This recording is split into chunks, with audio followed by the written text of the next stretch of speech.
So hello everyone, so welcome back to our channel Speaking with HS. So guys, yesterday we studied about has and have means present perfect. ठीक है, कल हम लोगों ने किस बारे में पढ़ा था? प्रेजेंट परफेक्ट के बारे में. ठीक है, तो अब देखो आज हम लोग जो पढ़ने जा रहे हैं वो उसी के बारे में पढ़ने जा रहे हैं, प्रेजेंट परफेक्ट के बारे में. अब हम लोगों ने प्रेजेंट परफेक्ट में सिर्फ और सिर्फ क्या पढ़ा था? आई और यू के बारे में. किसके बारे में? आई एंड यू के बारे में, मतलब फर्स्ट पर्सन और सेकंड पर्सन के बारे में. आई जो होता है वो होता है फर्स्ट पर्सन. मतलब मैं अगर अपने बारे में बात कर रहा हूँ कि मैं कर चुका हूँ, मैं खा चुका हूँ, तो मैं फर्स्ट पर्सन हूँ. और अगर मैं सामने वाले के लिए बात कर रहा हूँ कि तुम खा चुके हो, तुम जा चुके हो, तो वो क्या है? सेकंड पर्सन, जिसको क्या बोलते हैं? यू. और फर्स्ट पर्सन को क्या बोलते हैं? आई. ठीक है. हैज एंड हैव वहां पे लगता है जहां पे कोई काम हो चुका हो. हमने पहली वीडियो में बताया था प्रेजेंट परफेक्ट के. ठीक है, और जिसने वीडियो नहीं देखी है वो जाके वीडियो देख ले अच्छे से, तब वो समझ में आ जाएगा कि वहां पे क्या क्या यूज होना है और हैज हैव कहाँ पे लगता है. ठीक है, तो वहां पे क्या लगाए थे? आई और यू. देखो आई और यू को थोड़ा सा हम लोग रिवीजन कर लेते हैं. जैसे मान लो अगर मैं कोई काम कर चुका हूं तो मैं की इंग्लिश सिंपल सी होती है आई. ठीक है, और आई के साथ हम लोग क्या लगा देते हैं? हैव. क्या लगा देते हैं? हैव. हैव इसलिए लगाते हैं क्योंकि ये चुका चुकी का सेंस देता है. जैसे हमने कहा कि मैं खा चुका हूँ या मैं खा लिया हूँ, दोनों हो सकता है. और हैव के साथ लगती है एक्शन की थर्ड फॉर्म.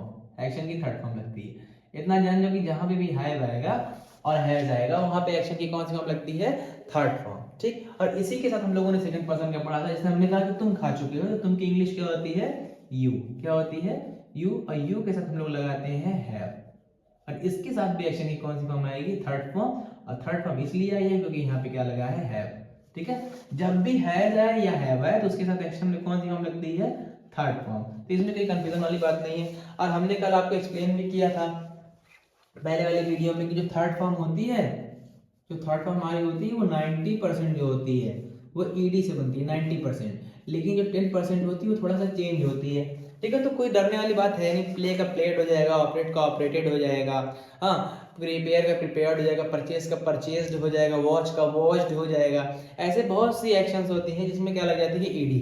बस थोड़ी सी चेंज होती है कुछ कुछ. जैसे मान लो राइड का रिडन हो जाता है, ride rode ridden, third form आ जाती है रिडन. तो यहाँ पे पहली फॉर्म राइड की राइड ही होती है, दूसरी क्या होती है? रोड होती है, हाँ, तीसरी होती है रिडन. क्या होती है?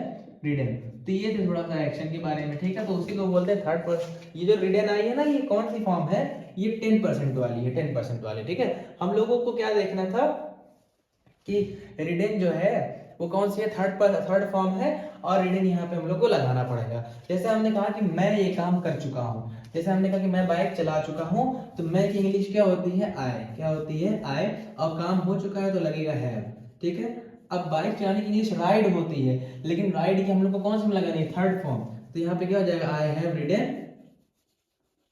अब सिंपल सामने लगा दी, आई हैव रिडन बाइक. ठीक. अब तुम बाइक चला चुके हो, तुम की इंग्लिश लिख दिए यू. चला चुके हो तो हैव, यू हैव. अब बाइक की चलाने की थर्ड फॉर्म लगेगी, यू हैव रिडन बाइक. ठीक है, लेकिन अभी हम लोगों ने हैज और हैव सिर्फ आई और यू के लिए देखा था. ठीक है, कि मैं कोई काम कर चुका हूं तो आई लगेगा, तुम कोई काम कर चुके यू. और आई के साथ हैव और यू के साथ भी हैव. और हैव जहां आता है एक्शन में आती है थर्ड फॉर्म. लेकिन आज हमें पढ़ना है थर्ड पर्सन के बारे में. किसके बारे में?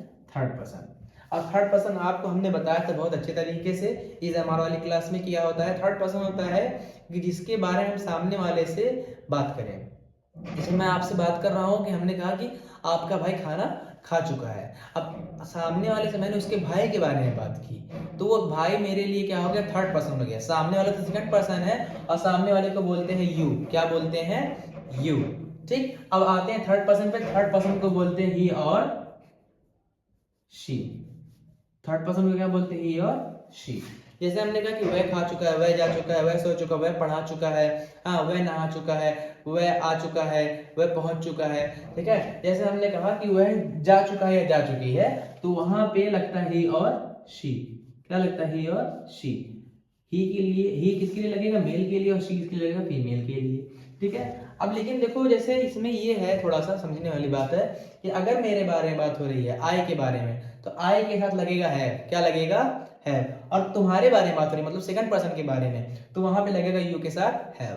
ठीक. लेकिन अगर हम थर्ड पर्सन के बारे में बात कर रहे हैं, सामने वाले से जिसके बारे में बात करेंगे, हमने कहा कि वह जा चुका है, जैसे ही वह का सेंटेंस आया या किसी का नाम हमने ले लिया है कि जैसे अहमद खा चुका है, अहमद सो चुका है, ठीक है, या कोई भी हो, किसी का भी नाम ले सकते हैं, मेरा भाई सो चुका है, तो वहां पे कहने का मतलब है वहां पे हैज हैव नहीं लगेगा, वहां पे क्या लगेगा, हैज। नेम आ सकता है, ठीक है, या तो क्या हो सकता है, ही और शी आ सकता है, ठीक, तो वहां पे भी नेम आ सकता है। अब जैसे ही या शी के साथ हम लोग क्या लगाएंगे, हैज, ठीक है, इन दोनों के साथ सेम रहेगा आई और यू के साथ, लेकिन ही और शी और नेम के साथ रहता है हैज। ये चीज एकदम ध्यान में बैठा लो, ठीक है। अब देखो हमने क्या कहा, हैज है या हैव है, दोनों के साथ एक्शन में कौन सी फॉर्म आने वाली है, थर्ड ही फॉर्म आएगी। कौन सी फॉर्म आएगी, थर्ड फॉर्म। उससे कोई मतलब नहीं है कि अगर टाइम वर्ड चेंज हुआ है, मतलब हेल्पिंग वर्ब चेंज हो गया है तो एक्शन चेंज हो जाएगी, ऐसा कुछ नहीं है। जो हैज के साथ है वही हैव के साथ भी है। जैसे इज एमआर में था कि इज एमआर के साथ एक्शन में क्या आती थी, आईएनजी फॉर्म, तो यहाँ पे हैज हैव के साथ आती है एक्शन की थर्ड फॉर्म, ठीक। अब इस पे एक एग्जांपल देख लेते हैं, इसीलिए हमने यहाँ पे एक मीनिंग भी लिखी है। जैसे देखो, जैसे मान लो क्या नाम है, बर्तन धोने की इंग्लिश पहले समझो। बर्तन कोई हम लोग धुलते हैं, अगर तो गंदा रहता तभी धुलते हैं, तो गंदे बर्तन को पहले समझो क्या बोलता है, तो गंदे बर्तन को बोलते हैं डिशेस। क्या बोलते हैं, डिशेस, ठीक है। और धुलने को वॉश बोलते हैं, तो आप बोल सकते थे वॉश डिशेस, वॉश डिशेस। लेकिन ये थोड़ा सा नॉर्मल हो जाता है, थोड़ा सा मॉडर्न में देखते हैं, तो मॉडर्न में देखते हैं तो बर्तन धुलने की इंग्लिश होती है डू डिशेस। क्या होती है, डू डिशेस। ये क्या नाम है, थोड़ा सा अलग है, और इसका मतलब होता है बर्तन धोना। जैसे हमने कहा कि वह बर्तन धो चुकी है, वह बर्तन धो चुकी है, मतलब एक फीमेल के बारे में बात हो रहा है, तो यहाँ बीच में से लगेगा शी। हमने कहा वो बर्तन धो चुकी है, तो क्या हो जाएगा, शी। अब काम हो चुका है, शी के साथ हैव नहीं लगेगा, हैज लगेगा यहाँ पे, ठीक है, शी हैज। अब बर्तन धोने की इंग्लिश होती है डू डिशेस। अब हमको डू को चेंज करना पड़ेगा थर्ड फॉर्म में, तो डू की सारी फॉर्म लिखना पड़ेगा, डू, डिड, और थर्ड फॉर्म क्या हो गई, डन। क्या हो गई, डन।